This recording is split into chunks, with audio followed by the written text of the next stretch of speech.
Okay, so in this video, we will consider 3 problems of intersection in R3.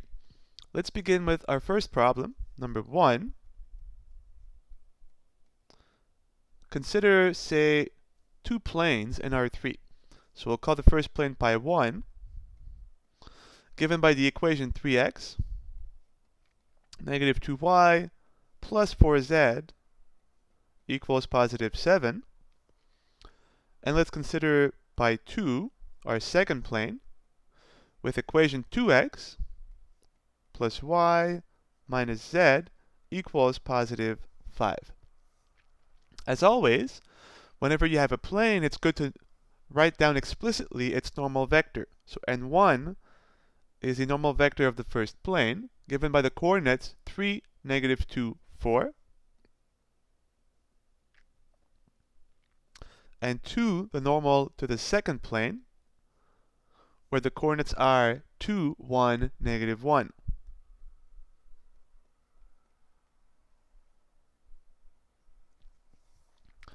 And what we want is to find the points of intersection between these two planes. And there's a very concise way of writing this. We simply write pi 1, this little symbol called a cap, pi 2. So this symbol means intersection, and so we look for the intersection between plane 1 and plane 2, and the intersection, of course, is where the two objects meet in space. Therefore, we're looking for points that are common both to the first and the second plane. So we're looking for points in R3, therefore, with 3 coordinates, x, y, z are the unknowns, the unknown coordinates of the unknown points, and this point has to belong, or point P must belong to pi 1, and simultaneously to pi 2. That is what the intersection means. When we look for points in R3, we don't know what they are just yet, so the coordinates are unknowns. But if a point belongs to the intersection of the two planes, that's where the planes are meeting, therefore this point, must be a point on the first plane and simultaneously on the second plane. Before we solve this problem algebraically, let's look at the possible number of solutions that we might expect looking at this geometrically. Well, think of it in 2 ways. Either the planes are parallel or they're not parallel. Let's draw 2 parallel planes, and suppose that one is on top of the other. Suppose this were pi 1 with the normal vector n1, and suppose that it is parallel to pi 2, so pi 2 would be lying underneath it. This is the first plane. This would be the second plane, pi 2, with its normal vector n2.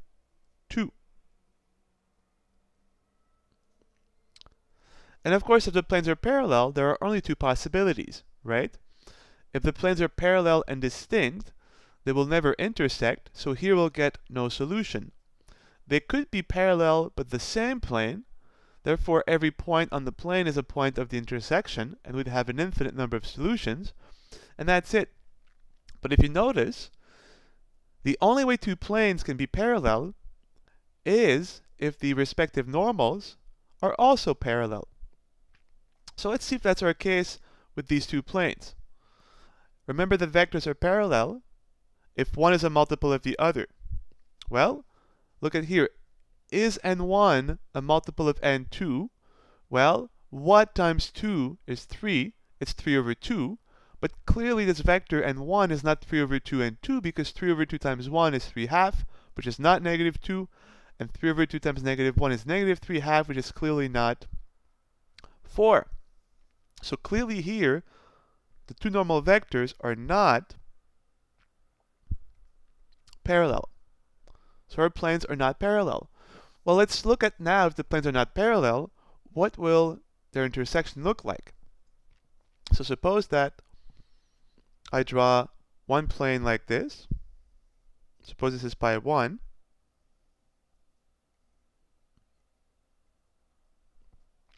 And now pi 1 and pi 2 are not parallel. So imagine that pi 2 is slanted.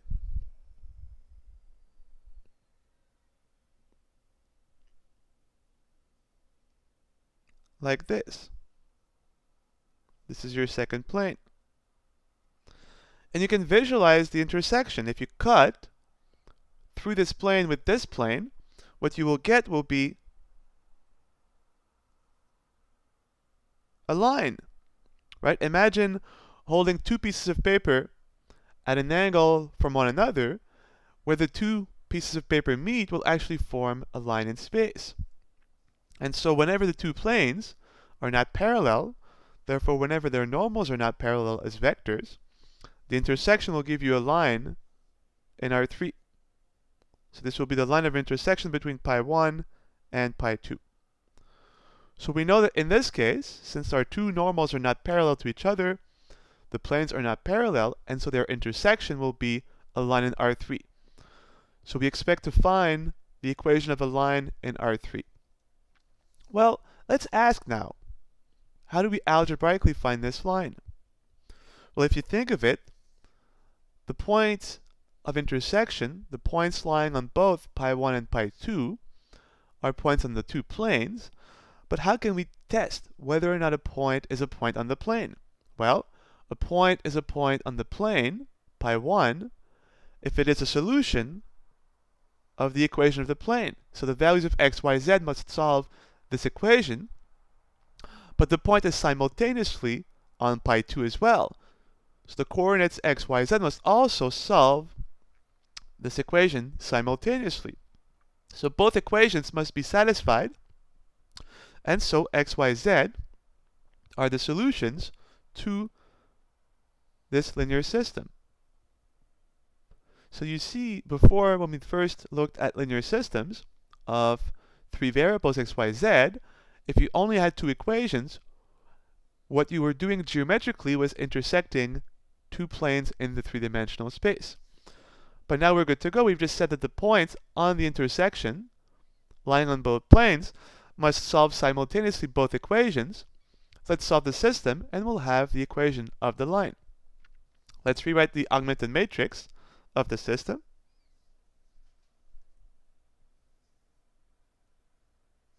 So x, y, z. The first equation, if you recall, was the coefficients 3, negative 2, 4, and a constant term of 7. So 3, negative 2, 4, constant term of 7. The second equation, coefficients 2, 1, negative 1, and a constant term of 5.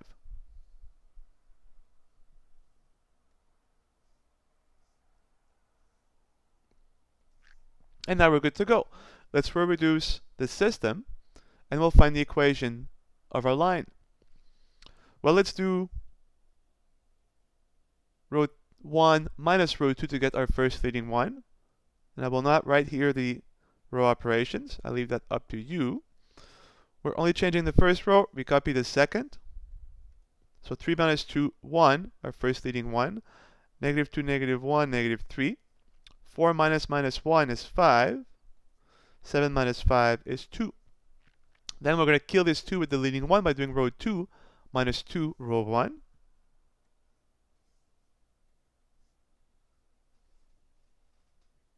We copy the first row. We're not changing it.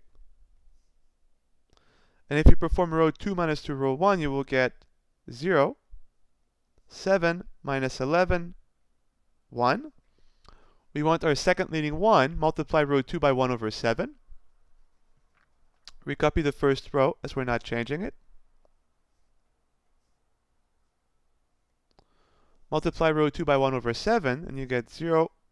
Second leading 1, negative 11 over 7, 1 over 7. And finally, we want the reduced row echelon form. So we'll kill this negative 3 by doing row 1 plus 3, row 2. We are not changing row 1, so you can recopy row 2.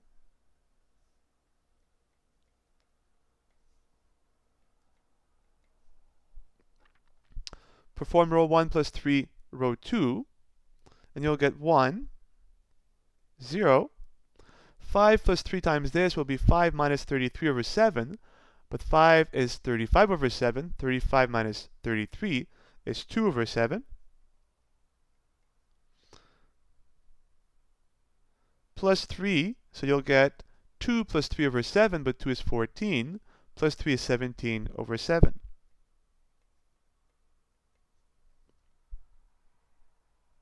We now have the reduced echelon form of the system, so we can write the complete solution set. And we now have found all the points lying on the two planes. Therefore, we have found the complete intersection of pi 1 and pi 2. Well, let's see. X and Y are leading. Z is free. So you can let Z be, and here we'll try and clear the over 7 here. So we'll let Z be 7t. Then if we solve for Y, it will be 1 over 7 plus 11 over 7Z, which will give us plus 11t. And let's solve for x. X will be 17 over 7 minus 2 over 7z, but minus 2 over 7 times 7t will give you minus 2t. And t is a free variable, so it ranges over all real numbers. And now we have the so-called parametric equations of the line. Given any t, plug in for x, y, z, and you have a point on this line. If you want, you can write the vector form of the line. The constant terms, if you plug in t equals 0, you'll get the point 17 over 7, 1 over 7, 0. This will be the point on the line, so 17 over 7, 1 over 7, 0, plus t times the coordinates of the vector, negative 2, positive 11, positive 7, where t again ranges over all real numbers. And you see, by writing the points of intersection this way, it's clear that we have a line, because we take an arbitrary, well, not an arbitrary, but a given point in space, say p naught, and we add to this point any multiple of this vector. So this is our directional vector of the line. This is one point on it, and you see the intersection, as we claimed geometrically by looking at the picture, is indeed the equation of a line in space. You can either leave it as the parametric equations, or you can rewrite the line in its vector form. So this is how you intersect two planes. Of course, if the planes were parallel and distinct, in the end you would have an inconsistent system, therefore no point of intersection. Let's consider now a second problem of intersection. What if we were to intersect, say, a line with a line? So now, instead of two planes in space, two lines in space. So problem 2. Let's take two lines. Let's write them in vector form. So line 1, given say by 1, negative 1, 3, plus arbitrary multiples of the vector negative 2, 1, 2, where implicitly again t ranges over all real numbers. And let's take line 2, also in vector form. The anchor point will be 0, 10, positive 4, plus arbitrary multiples of 1, 3, negative 1, which is the directional vector of line 2.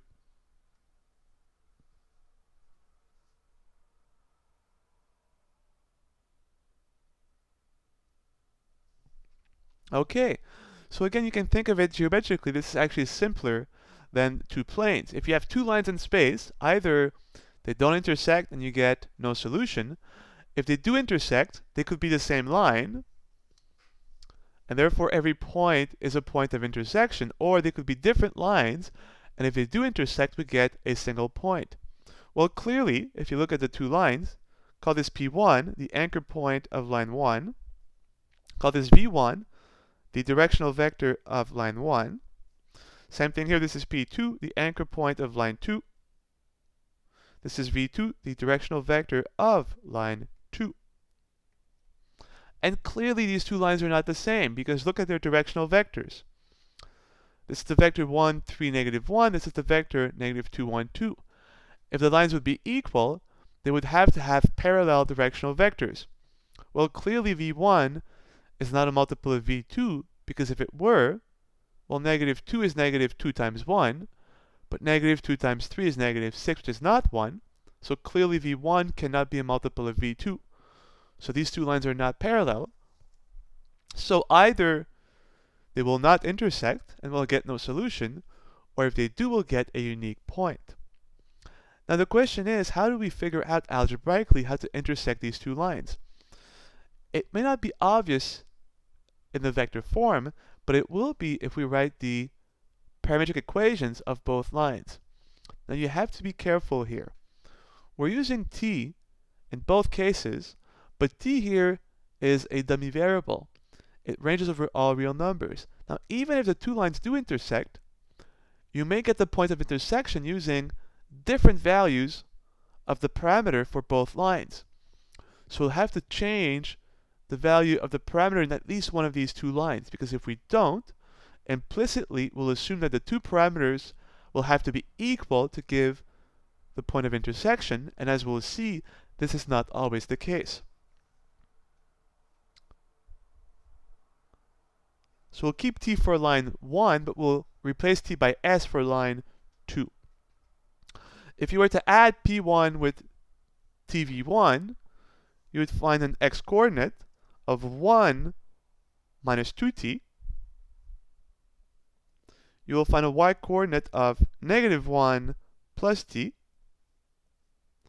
and a z-coordinate of 3 plus 2t.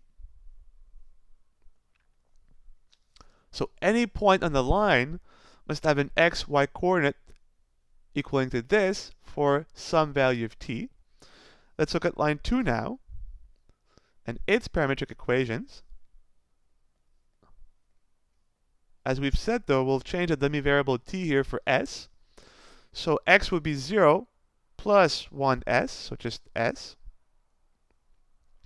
Y will be 10 plus 3s. And z will be 4 minus s. And now this will be much more obvious, because what do we want here? As we said, we want the intersection between line 1 and line 2. This is where the two lines meet each other. Well, we want the points, x, y, z. Again, these are unknowns. We don't know what the coordinates are of our point yet, but this point must belong to line 1 and simultaneously line 2. Well, now think of it.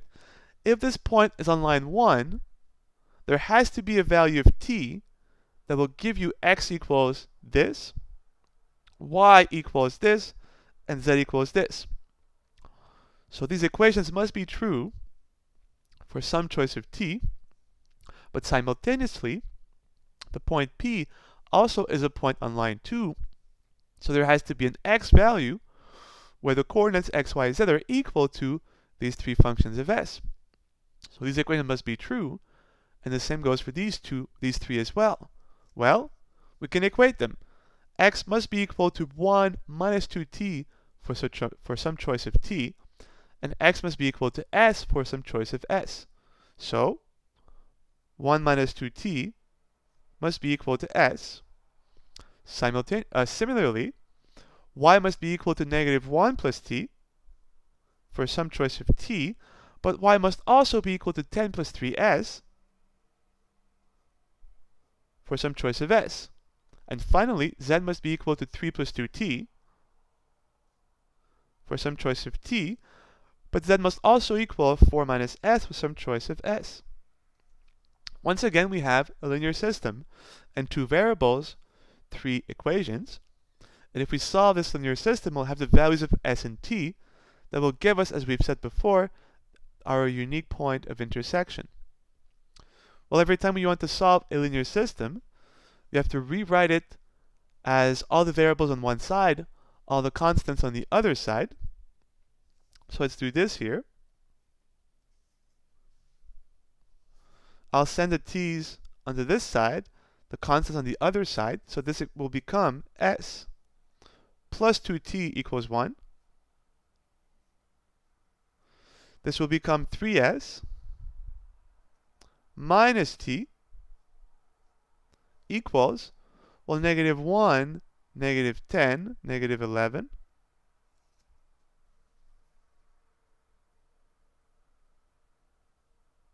And finally, negative s, negative 2t equals, send 4 over here, 3 minus 4, negative 1. And now we're good to go. Let's write the augmented matrix and then solve the system. Keeping in mind S for the first column, T for the second. We'll have 1, 2, 1, our first leading 1. 3, negative 1, negative 11. And here I'll negate this row, and it will become 1, 2, 1.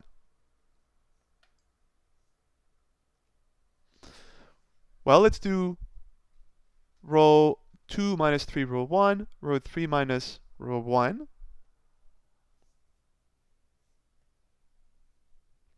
We copy the first row, we're not changing it. Let's do the easier one first. Row 3 is equal to row 1, hence row 3 minus row 1 is 0. So this row becomes vacuous. It says that 0 equals 0, so we can drop it. 3 minus 3, 0. Negative 1, negative 3 times 2 is negative 6, negative 7.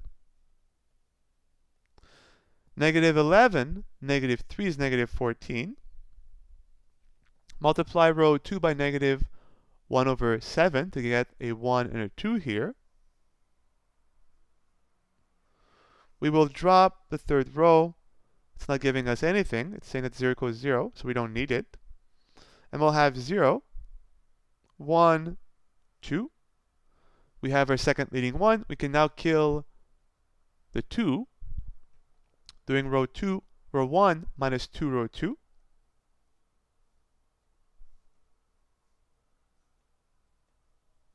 So 1, 0. 1 minus 2 times 2 is 1 minus 4, which will give you negative 3. And now we have our solution set. There is a unique solution, S equals negative 3, and T equals positive 2.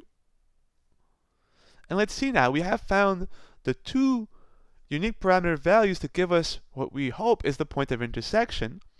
Let's see if in both cases we get the same point. So S equals negative 3 will give us the point. Let's go back. The parameter S was for the second line. If we replace now S by negative 3, we'll have the coordinates of our point. Negative 3, 10 minus 9, positive 1. 4 minus negative 3, 4 plus 3 is 7. So we have the point negative 3, 1, 7. Let's see if with our second parameter value we get the same point, and we should, because we're supposed to have found a point that lies on the two lines. So with t equals 2, will we get the same point? Hopefully we will. Well, plug in t equals 2, you'll have the point 1 minus 4, negative 3. Negative 1 plus 2, 1. 3 plus 2 times 2, 4. 3 plus 4 is 7. And indeed, we get the same point as we had hoped. So finally, our conclusion is the intersection between line 1 and line 2 consists of the set containing the unique point, negative 3, 1, and 7. And that's it. So if you visualized this graphically, you can imagine this is line 1, This is line 2. And again, these are two lines in three-dimensional space, and the point where they meet is the point -3, 1, 7. If the lines did not meet, you would end up here with, again, an inconsistent linear system, therefore no solution. Let's do one last example of intersection, and that is, what if we intersect now a plane with a line?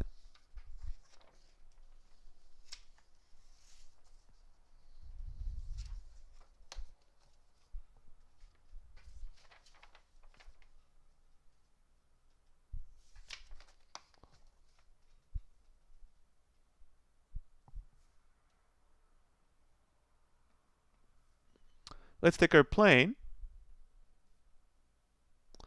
given by the equation 2x plus y minus z equals 5.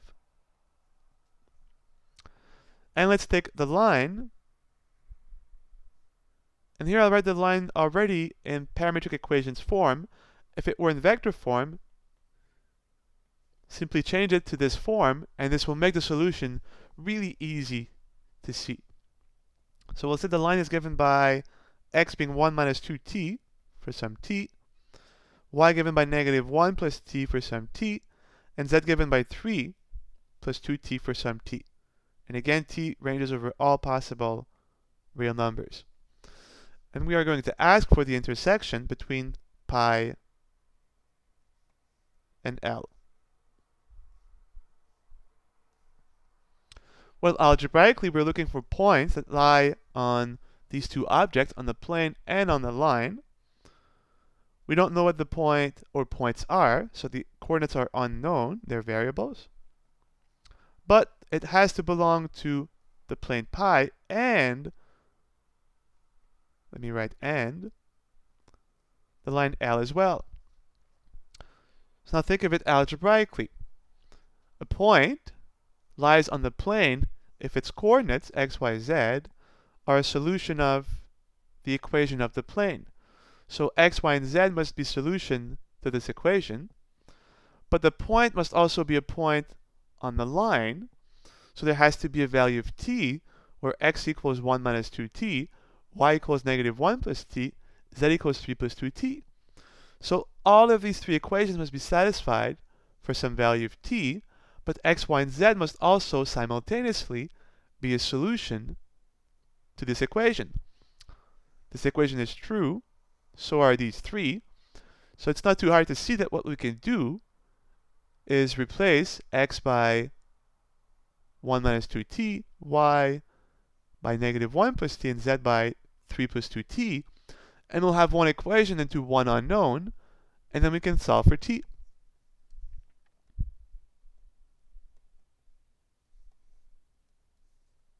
Because all of these equations must be simultaneously true. So 2 times x, 1 minus 2t, plus y, -1 plus t, minus z, minus 3 plus 2t. But be careful, you have to negate z entirely, and you'll get -3, -2t. This must be 5. Let's now solve for t. Well, what are we going to have for t? 2 times -2 is -4t, plus t is -3, minus 2t is -5t. Constant terms, 2 minus 1, 1, minus 3, -2, and this must equal 5. So -5t must equal 7. Therefore, t, we have a unique solution, must equal -7 over 5.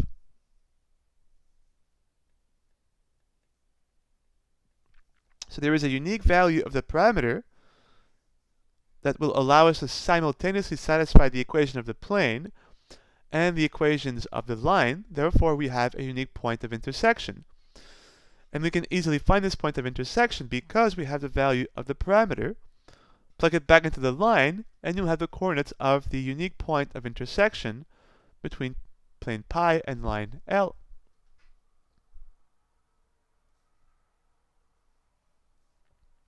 So x equals 1 minus 2t.